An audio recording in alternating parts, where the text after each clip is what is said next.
चरण को करूं सप्रेम प्रणाम।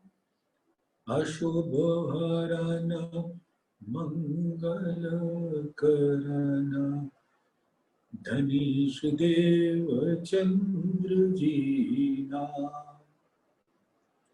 श्री प्राणनाथ निज मूलपति श्री मिराज सुनाम।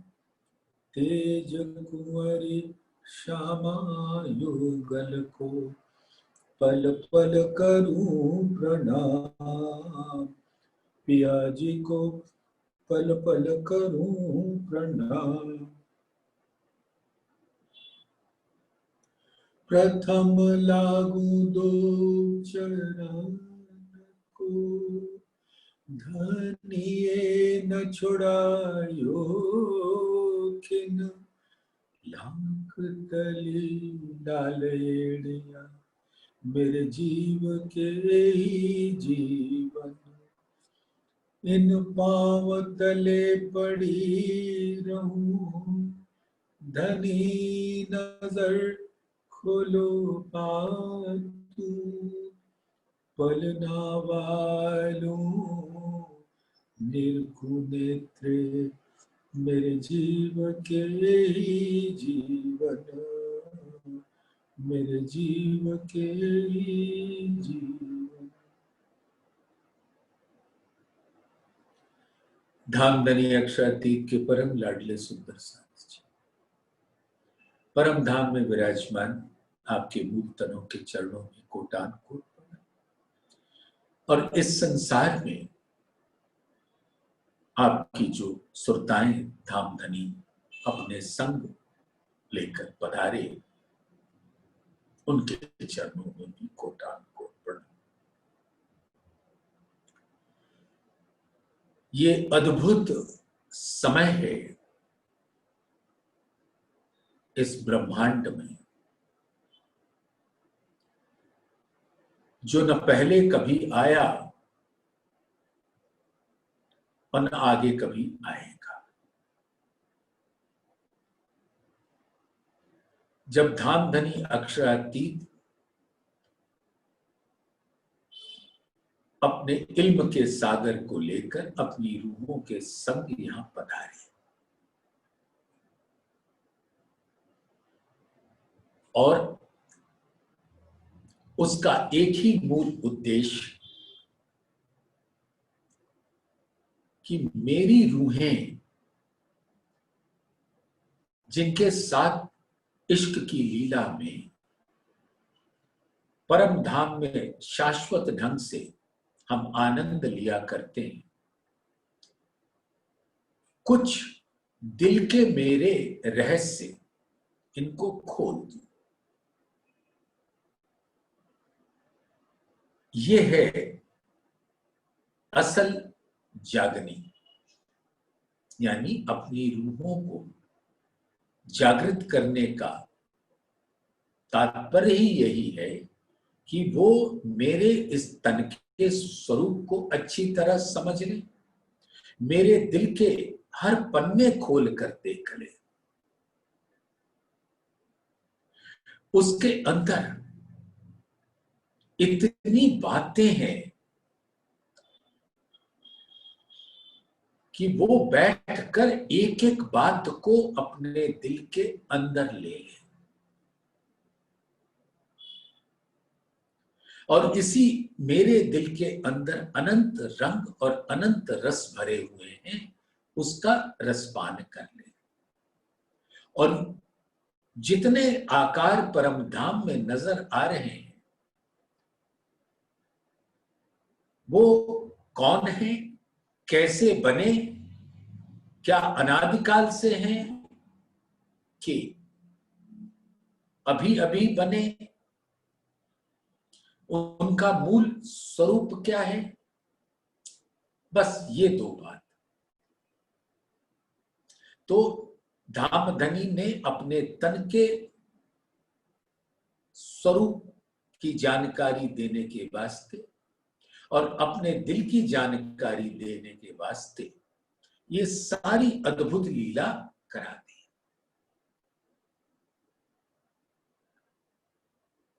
और इसी को कहते हैं कि पर आत्म के दिल में जब ये बात समझ में आ जाए तो पर आत्म उन बातों से जिससे वो आज दिन तक अनभिज्ञ थी, अब उनको पता चल जाए। तो पर आत्म को पता चलना ही पर आत्म की जागनी है। ये तो प्रक्रिया है, बाकी सब कुछ मूल में तो पर आत्म को अपने तन का स्वरूप और अपने दिल का स्वरूप दिखाना भी था, बताना भी था, उसका रसपान भी कराना था। मूल उद्देश्य तो धामधनी के दिल में यही। जो बात करनी है हके, पहले लेवे माहे दिल, पीछे सब में पसरे जो वाहिदत में असल। तो धामधनी जो भी अपने दिल में लेते हैं कि अब ये करना है, तो वो सबके दिल में, स्वलीला अद्वैत के स्वरूपों के दिल में, वाहिदत के स्वरूपों के दिल में वो बात आ जाती है। फिर उसकी प्रक्रिया प्रारंभ होती है। बहुत ही छोटे से उदाहरण से हम समझ लें कि मान लो मेरे दिल में एक बात आई कि आज मैं ऐसा व्यंजन या ऐसा पकवान खाऊं। फिर मैं, अब क्या होगा, ये तो दिल में बात आई, अब आगे उसकी प्रक्रिया शुरू हो जाएगी। मेरी बात अपनी पत्नी से होगी कि भाई मुझे याद पड़ता है कि आपको ये व्यंजन बहुत पसंद है। तो वो फौरन कहेंगी हाँ हाँ मुझे बहुत पसंद है, तो आज कैसा रहेगा अगर बना दिया जाए? अति उत्तम होगा। बस उसके बाद से बाजार जाना, सामान लाना, वो सारी प्रक्रिया प्रारंभ हो जाएगी और अंतोतगत्वा जो मैंने अपने दिल में लिया था वो बात पूरी हो जाएगी। तो धामधनी ने दिल में लिया कि इनको अपना तन और दिल, तन कहते हैं हकीकत को जो दिखता है, दिल कहते हैं मारिफत को जो दिखता नहीं है। लेकिन तन की कोई भी लीला संपादित नहीं हो सकती बिना दिल के आदेशों के। और दिल आदेश कब देता है तन को? जब उसके दिल के अंदर वो लीला कराने की बात आ जाती है। तो धामधनी के दिल का प्रकट स्वरूप, जो मार्फत का प्रकट स्वरूप तो श्यामा जी है, और श्यामा जी के दिल के प्रकट स्वरूप वो अनंत सुंदर परम धाम है। बस धामधनी के दिल से, श्यामा जी के दिल से होते हुए सभी के दिल में, यानी वाहिद की वाहिदत हो गई, सब लहरें आ गई।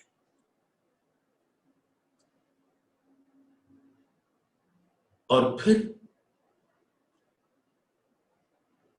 सबके दिल में बात आने से इश्क रब्द पहले से ही कदीमी से चल रहा है। ये कारण बना उस लीला के लिए जिसमें आकर धामधनी अपने इल्म से सब रूहों को इस प्रकार से नवाज देंगे, इस संसार, और ये रूहों को के दिल को जागृत करके पर आत्म के दिल को जागृत कर रहे हैं। तो मूल उद्देश्य तो पर आत्म को जागृत करना है। और जागृत करने के मतलब ये नहीं होता है कि कोई टांग पसार के सोया है तो उसको झकझोर के उठा दो। जागृति का पर्पस यही है, उद्देश्य यही है कि धामधनी ने जो बात दिल में ली थी वो उनको प्रकट कर दे। एक अर्श की बादशाही और वाहे दत्त का इश्क, सो देख लाम ने रूहों को पहले दिल में लिया। उसके बाद प्रक्रिया प्रारंभ हो गई।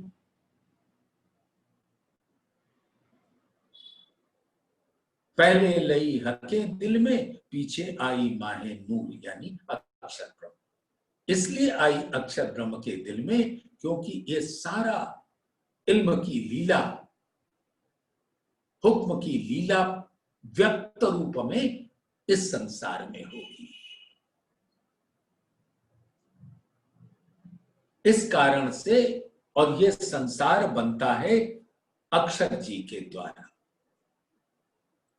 तो पहले लई हके दिल में, पीछे आई माहे नूर यानी अक्षर ब्रह्म उनके स्वयं के, वो वस्तुतः वो भी अक्षरातीत के ही स्वरूप है। स्वरूप एक लीला दो, तो लीला करने के वास्ते वो अक्षर ब्रह्म कहलाते हैं, सत्ता की लीला करने के वास्ते। और वही इश्क की लीला करने के वास्ते अक्षरातीत कहलाते हैं। और उनके ही अंग स्वरूप श्यामा जी हैं, जिनके द्वारा वो इश्क की लीला संपादित करते हैं। और वो स्वरूप अक्षर ब्रह्म कहलाता है, जिनके द्वारा वो सत्ता की लीला संपादित करवाते हैं। लेकिन सब कोई आज इस बात को समझ लो कि एक अक्षरातीत नूर जमाल के अलावे दूजा कोई नहीं। अक्षरातीत स्वयं ही इश्क की लीला करने के वास्ते श्यामा जी के स्वरूप हो जाते हैं, और सत्ता की लीला करने के वास्ते स्वयं ही अक्षर ब्रह्म हो जाते हैं। सब एक, वही मूल अद्वैत है, अक्षरातीत है। अगर आप कहना चाहें कह सकते, अक्षरातीत माने जो अक्षर से परे है, लेकिन उसका निज का स्वभाव तो इश्क का है, और जिसके स्वरूप लीला स्वरूप श्यामा जी के द्वारा होता है। स्वयं ही अक्षरातीत इस इश्क की, क्योंकि इश्क उनका स्वरूप है, इसलिए जहां इश्क की लीला करनी होगी वहां उनका दिल आ जाएगा, यानी श्यामा जी। और जहां उनको सत्ता की, हुक्म की लीला करनी होगी वहां अक्षर ब्रह्म का स्वरूप आ जाएगा। तो मूल में यही है जागनी का विषय। तो आज बात ये इस प्रकरण में आने वाली है, क्योंकि जिस प्रकरण को 22वां नंबर का प्रकरण को, फांसी का प्रकरण को जब हम लोगों ने कल उसकी समापन किया था, तो उसकी आखिरी चौपाई जो 21 नंबर की चौपाई है, उसमें धामधनी ने एक बात कही, ए भोम हासी देख के आप होत सावचेत। अब यहां पे माया की लीला को देखकर सावधान हो जाओ। ये परमधाम की भूल भुलवनी नहीं है, ये तो ऐसी भुलवनी है जो आपको पूर्णतया विस्मृत कर देगी, बेसुध कर देगी। तो अब मेरे इन वचनों से सावचेत हो जाओ, सावधान हो जाओ। मूल सुख कहे महामति। अब सुंदर साथ, ये तो हमारे धामधनी की अद्भुत खिताब दे रखा है इंद्रावती जी को, महामति। लेकिन इंद्रावती कहो तो वो भी राज्य, महामती कहो तो वो भी राज्य। सुंदर साथ, राज्य के अलावे कोई दूसरी बात सोचना भी मत। जो लीला हो रही है वो सब राज्य कर रहे हैं खुद, और स्वरूप अपना ही दे देते हैं। इंद्रावती कौन है? राज्य के ही स्वरूप है, अंग है। वो श्यामा जी के अंग और श्यामा जी राज्य के अंग। हादी नूर अंग हक, रूहे हादी अंग नूर। तो सुंदर साथ बात एक बड़े प्यार से अपने दिल में ग्रहण कर लो कि अब और कुछ दिखेगा ही नहीं, एक अपने प्राण प्रीतम अक्षरातीत नूर जमाल के अलावे। हम बातें बहुत कर सकते, ये परमहंस हैं, ये परमहंस हैं, ये है, एक पर आत्म है, एक आत्म है, एक ये है, एक वो है। अरे कितनी भी बातें कर लो, एक ही स्वरूप अक्षरातीत का है। और अगर उनकी हुक्म की लीला है तो वो भी वही है। परम धाम में इश्क की लीला है तो वो भी वही है। और इल्म की लीला है तो भी वही है। हुक्म इल्म खेल एक है। और यहां की जो जितनी रचना करवाई है सब उनके ही हुक्म से हुई। हक हुक्म तो है सब में, हुक्म बिना कछु ना है। पर यामे हुक्म नजर लिए, और रूह का बड़ा मता यामा है। रूह कौन है? रूह कहते हैं दिल को। जैसे ये दिल, मान लो इस तन का जो ये मांस का लोथड़ा वाला दिल है, उसकी धड़कनें बंद हो जाए, रक्त प्रवाह जो उसके द्वारा उस इस शरीर के अंदर होता है वो थम जाए या रुक जाए तो श्वास आनी बंद, और ये तन निर्जीव और अग्नि के हवाले, पांच तत्वों के हवाले। लेकिन अगर ये दिल धड़कता है तो सांसें चलती हैं, और सांसें चलती हैं तो ये तन जीवित रहता है, और तन जीवित रहता है तो दिल के आदेशानुसार कार्य करता है। ये जो मांस का लोथड़ा दिल है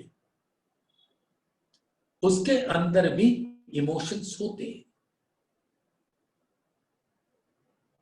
कोई दुख की घटना हो जाए तो हमारा ये दिल बड़ी तेजी से धड़कने लगता है। ऐसा क्यों होता है? क्योंकि वो दिल भी चेतन है, और दुख सुख की प्रक्रिया उस तन के दिल को भी होती है। ठीक है, इसके अंदर एक जीव स्वरूप होता है जिसका स्वयं का दिल है अंतस्करण।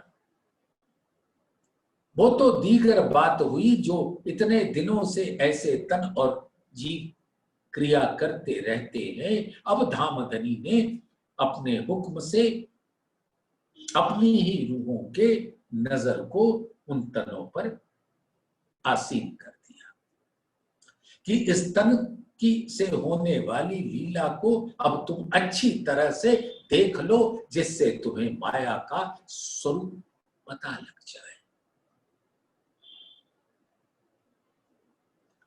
तो रूह इसी को कहते हैं जिससे ये तन संचालित होता है, दिल। तो धामधनी का दिल ही बड़ी रूह है, और उस दिल के ही जो अंग है वो रूह है। तो रूह कहो या बड़ी रूह कहो, रूह, बड़ी रूह के अंदर बड़ी रूह धामधनी के अंदर, अंदर यानी उनका मार्फत स्वरूप, और ये प्रकट स्वरूप है, वाहिद की वाहिद तत्व की लहर। तो इस प्रकार से सुंदर साथ बड़े प्यार से ग्रहण करना कि किसी भी रूह को ले लो,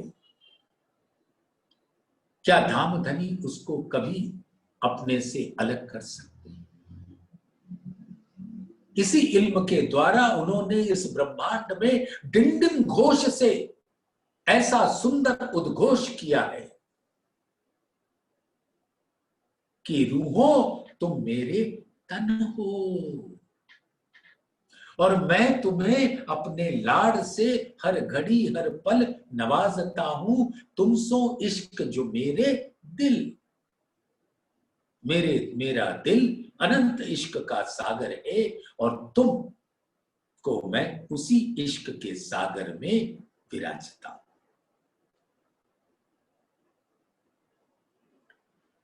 तो क्या कोई भी अपने तन से जुदा हो सकता है? अपने दिल से उसको जुदा कर सकता है? क्योंकि तन भी तो परम धाम का, तन भी तो दिल का ही गुणों के संग प्रकट स्वरूप है।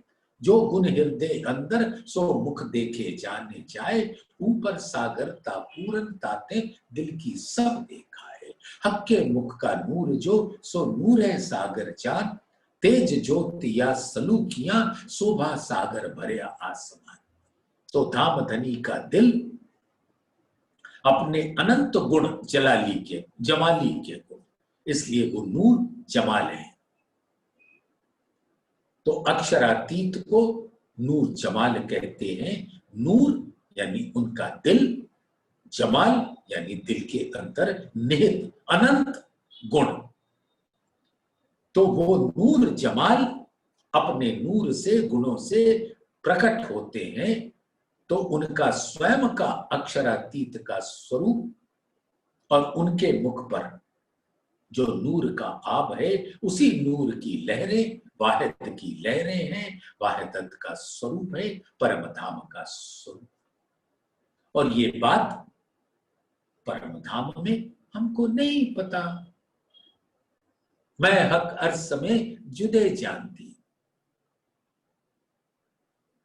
तो सुंदर साथ एक दिल में बस एक ही विचार है कि अब से जुदा जुदा करके देखना हम बंद कर दें। हम मात्र एक अपने प्राण प्रीतम अक्षरातीत नूर जमाल को ही देखें, और उनके गुण को ही लहराते हुए इस ब्रह्मांड में देखें, या चितवन के द्वारा परम धाम में देखें। तभी हमारा स्वरूप इत भी धन धन उत भी धन धन। तो धामधनी ने क्या कहा? मूल सुख कहे महामती, तुमको जगाए के देत। इसीलिए इसके बाद का जो प्रकरण है वो जागनी का प्रकरण कहलाता है। तो सुंदर साथ इन बातों का मूल आशय, उद्देश्य आप सबके दिल में आ गया। अब उसकी प्रक्रिया का सुख ले। सुंदर साथ बार बार मुझे, शायद मैं लाड़बाई के युद्ध में हूं मुझे भोजन का बड़ा आनंद आता है।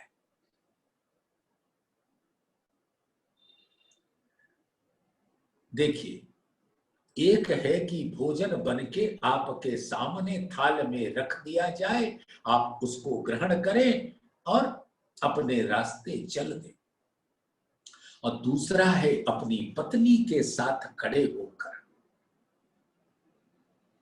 एक एक उस भोजन के बनाने की विधि को देखें और उसका संग भी दें। रोटी बनानी है तो जल्दी से रोटी ले आए, जल लाए, पत्नी जी ने गूंथा और मैं तवा ले आया। ऐसे ही ये सब्जी काटी, ऐसे काटी, ये फल डाला, वो दही डाली, तरह तरह की जितनी प्रक्रिया है, जितनी विधि है, उन व्यंजनों को फाइनल स्वरूप देने में मैं अपनी पत्नी के साथ लगा रहा। ऐसे ही राज जी श्यामा जी के संग लगे हैं हर प्रक्रिया को पूरी करने में, और करके सबको सुख पहुंचाएंगे। जैसे कभी हम भोजन के लिए बैठे, तरह तरह के व्यंजन रखे हैं, और अगर मैं सिर्फ खा के उठ जाऊं तो मेरी पत्नी हो सकता है कुछ कहे ना, लेकिन उसके दिल में एक कसक रह जाएगी कि इन्होंने कुछ पूछा नहीं, शायद इनको पसंद नहीं आया। और दूसरा दृश्य देखिए, अरे ये तो बहुत अच्छा लग रहा है, ये इसको कैसे बनाया आज? सॉरी, मैं आपके साथ था नहीं, लेकिन आपने तो, आपके हाथ में तो जादू है, इसको कैसे बनाया, जरा थोड़ा सा समझाइए। तो वो बड़े प्यार से, मैंने ऐसे किया, ऐसे किया, ऐसे किया, वाह अद्भुत, आप तो असल में प्रशंसा के पात्र हैं कि जो इतनी मेहनत करके आपने ये भोजन परोसा। फिर ऐसे ही दूसरे व्यंजन को ले लिया। ये एक उदाहरण के तौर पे मैं सिर्फ बयान कर रहा हूं, इसलिए कि हर सुंदर साथ यहाँ की घटनाओं को अपने दिल में लेकर अपने मूल स्वरूप की जिस प्रक्रिया से वो गुजर रही है उसको समझ जाए। तो आइए सुंदर साथ जागनी का प्रकरण। अब जाग देखो सुख जागनी, ये सुख सुहागिन जोग। तीन लीला चौथी घर की, इन चारों को या में भोग। सुंदर साथ, क्या आपके चरणों में मैं एक निवेदन कर सकता हूं कि आप हमको ये बताओ, सुहागिन कहते किसे? चलिए, अभी बातें तो नहीं हो सकती, लेकिन सब अपने अपने दिल में विचार लेना।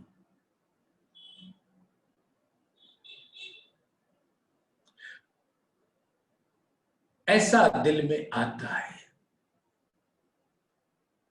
कि वो सुहागिन है जिसको अपने सुहाग का पता हो। वाहिद तो वही है जिसको उसका सुहाग वाहिद का पता हो।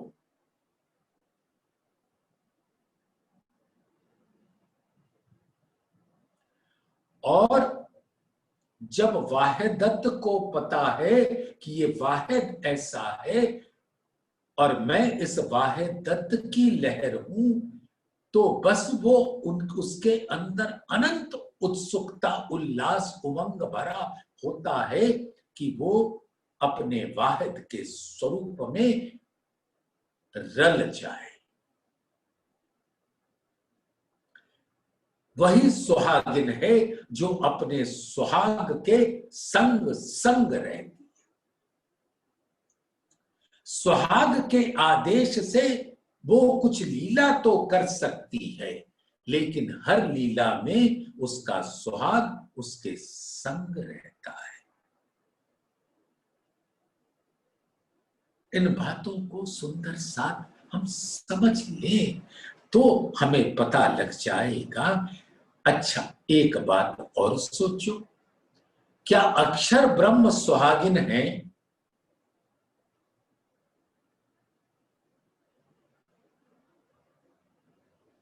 अद्भुत प्रश्न। लेकिन जिसने भी धामधनी की वाणी में पढ़ा है, सुना है, मंथन किया है कि परम धाम में हर स्वरूप वाहिदत का है, जो कछु चीज अर्स में सो सब वाहिदत है। परम धाम की बड़ी वृत्त महामती जी के द्वारा प्रकट हुई। 35 नंबर का प्रकरण पढ़ लीजिएगा, चौपाई 17 से लेके 19-20 तक। एक ही वाहिदानियत है ये, अक्षरातीत के ही सब तन है, क्योंकि सब रूहें हैं, रूहों तुम मेरे तन हो। सब धाम धनी के दिल के स्वरूप है, दिल वाहिद है और सभी आत्माएं हैं जो वाहिदत का स्वरूप है। उनका मूल उद्गम धाम धनी का दिल है। प्रकट में श्यामा जी। तो इस प्रकार से सुंदर साथ बड़े प्यार से समझ लेना कि अक्षर ब्रह्म ये पांचों एक तन है, एक दिल है। राजी, श्यामा जी, ब्रह्म सृष्टियां, अक्षर ब्रह्म और महालक्ष्मी। और ये मेरे वचन कतई मत समझना कि मैं बोल रहा हूं, अपनी बुद्धि लगाना मत। परम धाम की बड़ी वृत्त 35 नंबर का प्रकरण खोल लेना, खुद पढ़ लेना। तो जो वाहिदत है वही तो सुहागिन है, और उसका सुहाग वाहिद है, यानी धामधनी का दिल है। तो ये जो प्रक्रिया की, ये जो लीला की, वो किसके योग्य है? सुहागिनों के योग्य, सब रूहों के योग्य है, अक्षर ब्रह्म के योग्य है। तो अब जाग देखो सुख जागनी। अब इस इल्म के द्वारा यहां पर जागने का मतलब ये है कि अपने को माया के स्वरूप को जानकर उससे जुदा कर लेना, उससे तटस्थ हो जाना।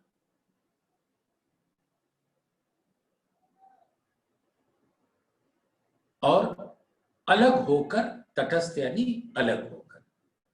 तटस्थ माने समझते हैं सुंदर सा? तट जैसे एक कोई भवसागर है या नदी है, महासागर है, सागर है, कुछ भी, तो उसका जो किनारा है वो तट कहलाता है। और अस्थ यानी विराजमान है, बैठा है। तो जो सागर से तटस्थ होकर बैठे, वो ही सागर के स्वरूप को पहचान सकता है।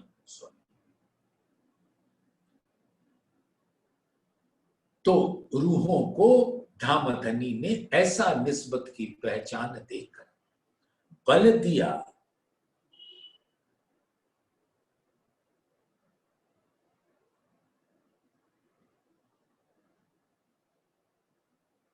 कि अब सुंदर साथ समझ गया कि ये माया का स्वरूप है और 100% इससे मेरी कोई निस्बत नहीं। और ऐसा समझते ही वो तटस्थ हो गया उस माया से। तो अब जाग देखो सुख जागनी, ये सुख सुहागिन जो। और ये जागनी यानी ये प्रक्रिया है आत्माओं को, पर आत्म को उनके दिल में वो बात पहुंचा देनी जो धामधनी ने अपने दिल में लिया था। तो 3 लीला चौथी घर की, इन चारों को या में भोग। तो 3 लीला ब्रज में हमारा पहली बार आना हुआ।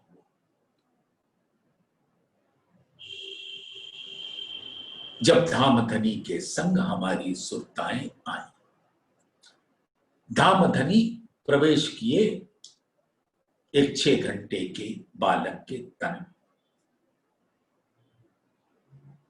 और जो रूहें उसी क्षण 16 साल की कन्याओं पर आकर विराजमान हो गई आत्माएं। और ईश्वरीय सृष्टियां 12 वर्ष की कन्याओं पर आकर विराजमान हो गई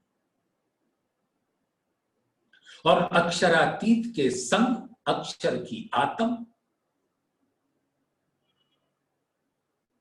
सो सुरत धनी को ले आवेश, नंद घर कियो प्रवेश। जिन देख चाया देखना मूल का स्नेह, यानी अक्षर प्रभु की आत्म के संग वो पधार गए उसमें। और जहां अक्षर और अक्षर की आत्म होती है वहां उनका सेवक जबराइल तो रहता है, जो धामधनी का जोश कहलाता है। जैसे अक्षरातीत के ही अंग हैं वाहिदत्त के स्वरूप अक्षर ब्रह्म है, वैसे ही जबराइल भी योग माया के ब्रह्मांड में निवास करता है, लेकिन धामधनी के हुक्म तले कार्य करता है। तो जहां आवेश है वहां जोश तो होगा ही होगा। हाँ, ये बात याद रखना सुंदर सा, जहां जोश होगा सिर्फ आवश्यक नहीं है कि वहां आवेश हो, लेकिन जहां आवेश होगा यानी धामधनी अक्षरातीत होंगे, वहां तो जोश को होना ही होगा। अब सुंदर साथ बड़े प्यार से ग्रहण करना। अब ये सारी भोजन बनाने की विधि है, तो अब विधि का रसपान लो। 3 लीला चौथी घर की। 3 लीला ब्रज में आए 11 वर्ष तक, ऐसी लीला करके अक्षर की आत्म को रसपान कराया। अक्षरातीत के महल में प्रेम इसक बर्तन सो सुध अक्षर को नहीं, किन्वित केली कर, केली माने क्रीड़ा।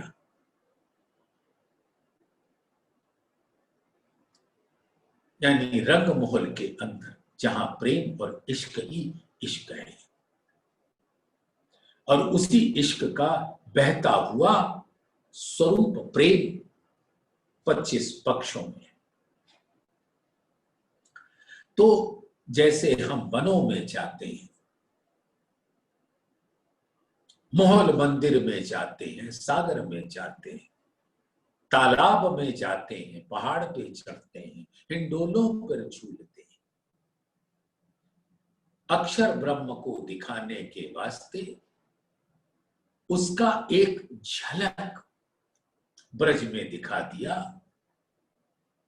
गैयों के संग, जैसे जानवरों के संग लीला करते हैं सब आत्मस्वरूप।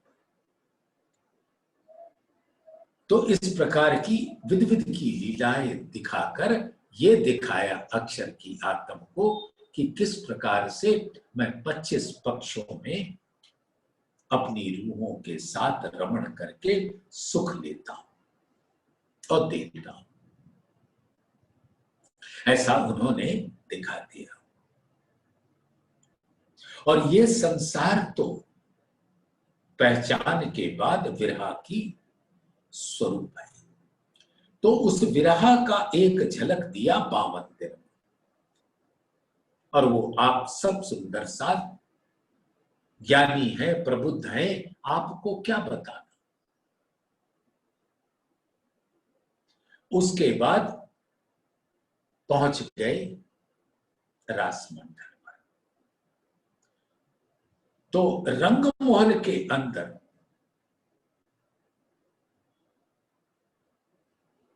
रंग परवाली मंदिर के अंदर जो इश्क की अद्भुत लीला, परम धाम के 25 पक्षों में उसी इश्क का स्वरूप प्रेम है, जो अनंत आकारों के संग करते हैं। लेकिन रंग परवाली में राजी एक एक सखी के साथ उसके मंदिर में इश्क की गहनतम लीला में मग्न हो जाते हैं। वो मार्फत का असल स्वरूप होता है। 25 पक्षों में दामधनी का हकीकत का स्वरूप और रंग परवाली में उनका मार्फत का स्वरूप। तो उस मार्फत के स्वरूप में विराजमान होकर जिस प्रकार की अंतरंग लीलाएं धामधनी रूहों के मंदिर में विराज कर करते हैं। अब क्यों रे कहूं सुख इतको, अब क्यों रे कहूं प्रेम इतको, सुख लेवे चाहियो चित्त को, सुख लेवे सारी रात, तीजी भों आवे उठ प्रात। तो पहले 3 चरण रंग परवाली के, मार्फत के, और चौथा चरण हकीकत जब पहुंच गए, तीजी भों हकीकत का स्वरूप मुजरा दे रहे सभी पशु पक्षी। तो वो जो रंग परवाली में इश्क की लीला है, वो प्रेम की एक झलक नित्य वृंदावन, जो जोग माया का स्वरूप है, वहां पर जैसे श्यामा जी का स्वरूप परम धाम है, यानी धामधनी के दिल का स्वरूप, उसी तरीके से अक्षर ब्रह्म के दिल का स्वरूप योग स्वामिनी योग माया है। उसमें माया नहीं है। इस संसार की माया का स्वरूप तो अलग है। उसके अंदर आनंद योग माया है, यानी प्रेम का रस।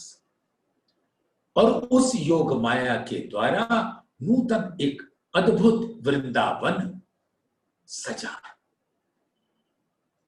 आप विचार सकते कि कैसे रंग परवाली मंदिर के अंदर 15 घंटों की अद्भुत लीलाओं का दोहराना होता है, उसका रसपान करना होता है।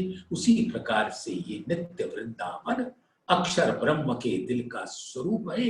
और उसके एक एक जर्रा में अक्षर ब्रह्म की वाहिदत होती, अक्षर की वाहिदत। और वो अपने हर कण कण से उस रास का सुख लेना चाहते हैं। तो वो दूसरी लीला हो गई। पहली लीला नो ज्ञान, अज्ञान का अंधकार। दूसरी लीला में सिर्फ अपने दिल का एक पन्ना पलटा, पोथी तो बहुत बड़ी है, एक पन्ना पलटा, तो अर्ध जागृति कहते हैं। और अर्ध माने ये कि सब रूहों को ये पता चल गया कि इनका ये स्वरूप मेरा प्राण है, मेरा प्रीतम है, लेकिन ये स्वरूप क्या है नहीं पता।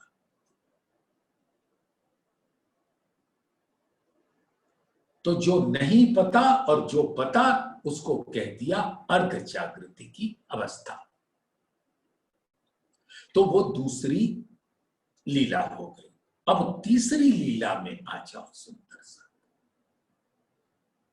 तीन लीला चौथी घर की।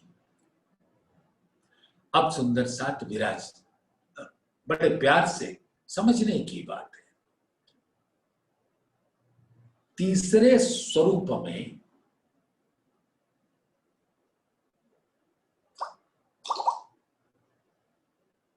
जो धनी देवचंद्र जी का स्वरूप, जिसके द्वारा आड़िका लीला होती थी, जमुना जी प्रकट हो जाती थी, तो वो एक लीला है।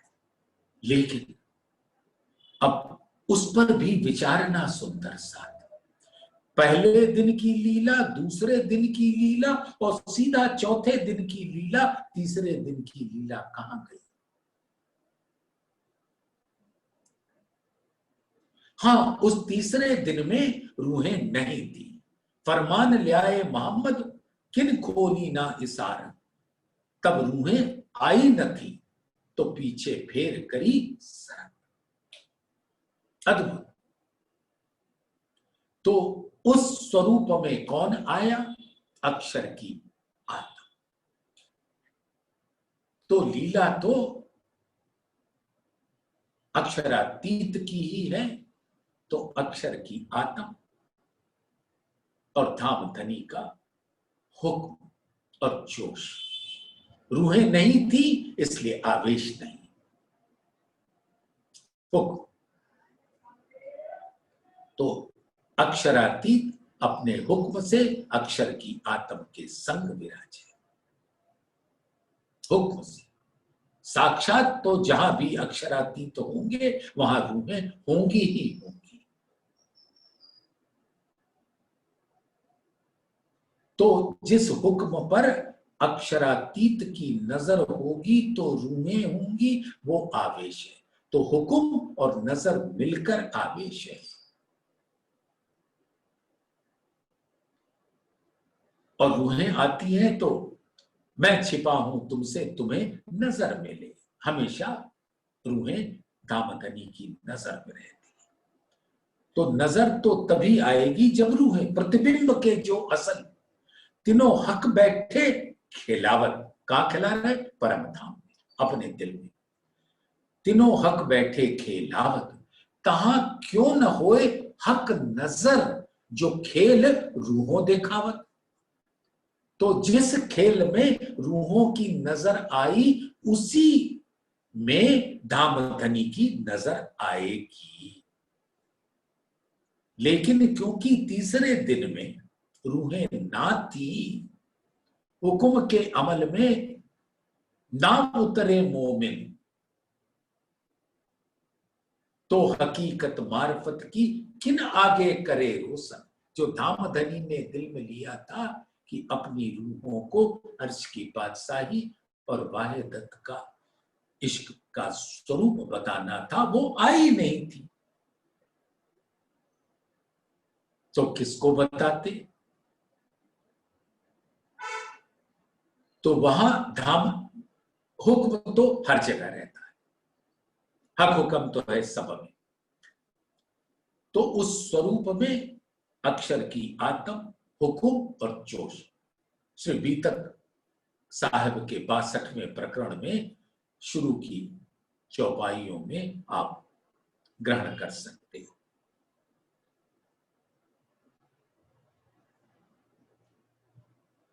तो वो स्वरूप को धामधनी ने अपने हुक्म से बुलाकर परम धाम के अंदर रफ रफ के तख्त यानी इश्क डालकर, क्योंकि बिना इश्क के तो कोई परम धाम में जा नहीं सकता।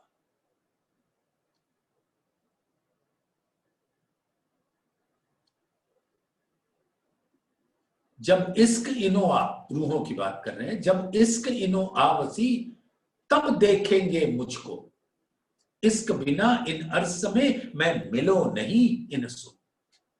तो ना रूहों से मिलेंगे ना अक्षर ब्रह्म से मिलेंगे, तो इश्क तो आना ही आना होगा परम धाम के अंदर अपने स्वरूपों में जागृत होने के लिए।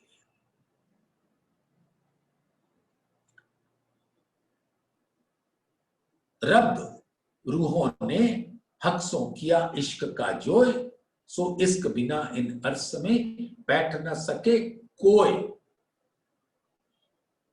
इसलिए अक्षर की आत्म को तो इश्क देना ही देना था। उसी को कहते, जबराइल तो अपने हद तक रह गया, लेकिन असराफील को उनके संग लगा दिया। असराफील फिर वल्या अर्श अजीम के माहे, जबराइल जबरूत की हद छोड़े ना है। तो अक्षर ब्रह्म को इश्क रूपी रफ रफ के तख्त पर बिठाकर जबराइल उनके संग गया और सत स्वरूप में विश्राम किया। क्योंकि उसके आगे जब मोहम्मद साहब ने उसको कहा अब आगे चल, बोले मेरे पैर पर जलते हैं, मैं आगे नहीं जा सकता। दामधनी ने अपने हुक्म से वो इश्क दिया और ले गए, और चांदनी चौक में पहुंचकर यानी परम धाम के मध्य में असराफील संग में लगा दिया, नहीं तो फरामोश आत्म कैसे जान पाती। और फिर मूल मिलावे के अंदर पहुंच गए, और मूल मिलावे के अंदर पहुंचकर जागृत बुद्धि होने के कारण वो धामधनी को देख सके, उनसे बातें कर सके, उनकी बातों को सुन सके, और सुनने के बाद उनसे सवाल जवाब कर सके, और ये भी पूछ बैठे कि जो आपको घेर कर बैठे हैं आबदार मोती, इनके चेहरे पर ऐसे प्रतीत होता है मानो आप उड़ गया हो, यानी उनके चेहरे पे ताला लगा हुआ हो, बिल्कुल जैसे स्टैचू होता ना, ऐसे बैठे हैं। तब धामधनी ने बताया कि ये बातें तुम्हें तब पता चलेगी जब तेरा दिल होगा रोशन, और वो स्वरूप जब इंद्रावती जी के अंदर आए और तारतम ज्ञान का उजाला होना शुरू हुआ, तो अब अक्षर ब्रह्म की आत्म इस बात को समझ रही है कि वो कुफल क्या था, ताला क्या था, फरामोशी क्या थी, क्यों थी, ये तारतम ज्ञान से। तो अब ऐसा विचारो सुंदर साथ कि पहले दिन की 3 लीला, पहले दिन की लीला, दूसरे दिन की लीला और तीसरे दिन की लीला, और इसकी बात चौथे दिन में श्यामा जी देवचंद्र जी के कलेवर में विराजमान होकर राज्य के संग उसका खुलासा कुछ कुछ कर रहे हैं। लेकिन जागनी वहां से प्रारंभ नहीं होनी थी, 69 पातियां लिखा दी, वो सब आप जानते हो। लेकिन जागनी पहले तन से श्यामा जी के द्वारा नहीं होनी थी। जागनी तो करना श्यामा जी को ही, लेकिन वही स्वरूप अपने अंदर विराजमान राज्य के संग, यानी अक्षरातीत। और श्यामा जी ने हफ्सा में जब इंद्रावती जी को दीदार दिया, वस्तुतः सुंदर साथ, जब देवचंद्र जी के कलेवर से संवत 1712 में श्यामा जी और राजी अंतर्ध्यान होकर प्रकट हुए, तो वो सीधा इंद्रावती के दिल में, क्योंकि पहले से ही दिल में राजी ने ले रखा था कि इसी स्वरूप के द्वारा जागनी होगी, तो वो उस दिल के अंदर आकर विराज गए। लेकिन इंद्रावती को दिल के नयन खुले नहीं थे, तो 3 वर्षों तक तड़पते रहे। फिर विरह की 6 महीने की पराकाष्ठा वाली लीला मानो अग्नि से जल गए। तब धामधनी ने अपने जुगल स्वरूप का दीदार दिया, श्यामा जी को अक्षरातीत ने दीदार दिया और इंद्रावती जी को जुगल स्वरूप ने दीदार दिया।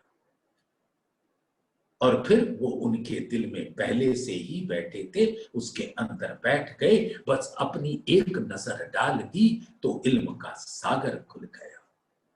सभी सागर, सभी निधियां, सभी संपदाएं खुल गई।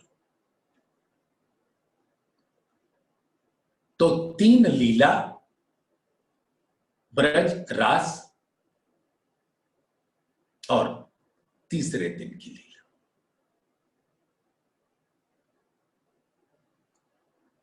3 लीला, चौथी घर की।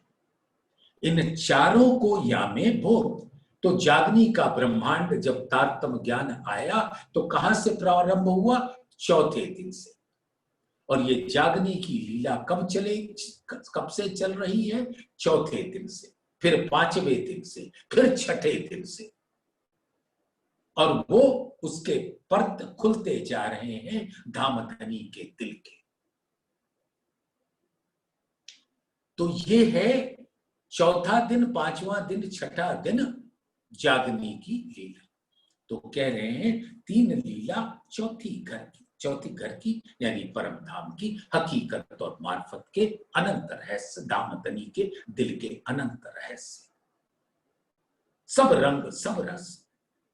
तो 3 लीला जो धामधनी ने की, हमारे दिल में कभी कभी ये बात आ जाती है कि तीसरे दिन में हम नहीं थे, लेकिन धामधनी का हुक्म तो था,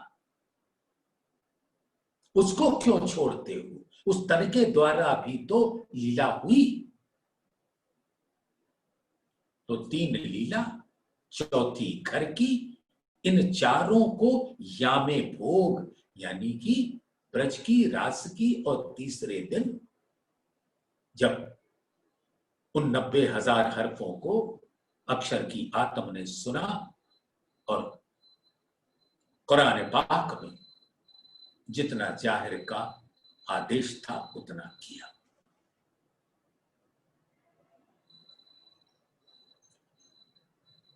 तो ऐसी सुंदर अद्भुत लीलाओं को, धामधनी की लीलाओं, और परम धाम में भी लीला किसकी? धामधनी की।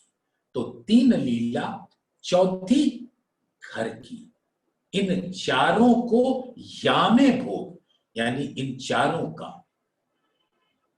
रहस्य कैसे खुलेगा इस ब्रह्मांड।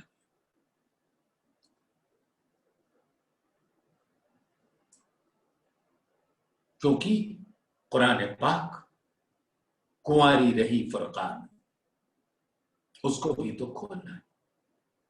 और वो खोलेगा कौन? श्यामा जी दूसरे तन में विराज कर।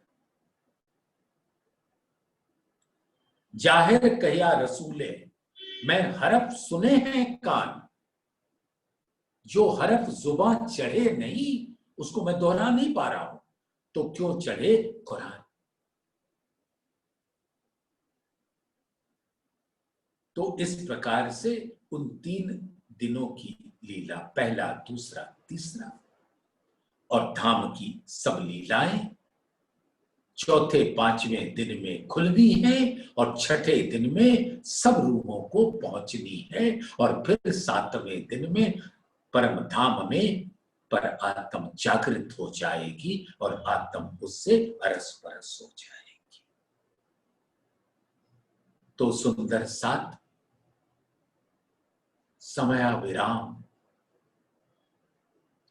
जागनी का प्रकरण धामधनी के आदेश से, मेहर से अब उसके रस में हम सब डूबेंगे। जागनी का प्रकरण अब जाग देखो सुख जागनी, ये सुख सुहागिन जो रूहों के भी योग्य है तो अक्षर के भी योग्य है। ये सुख सुहागिन जो तीन लीला चौथी करगी, इन चारों को या में भोग, इन चारों को या में भोग। बोलिए श्री प्राणनाथ।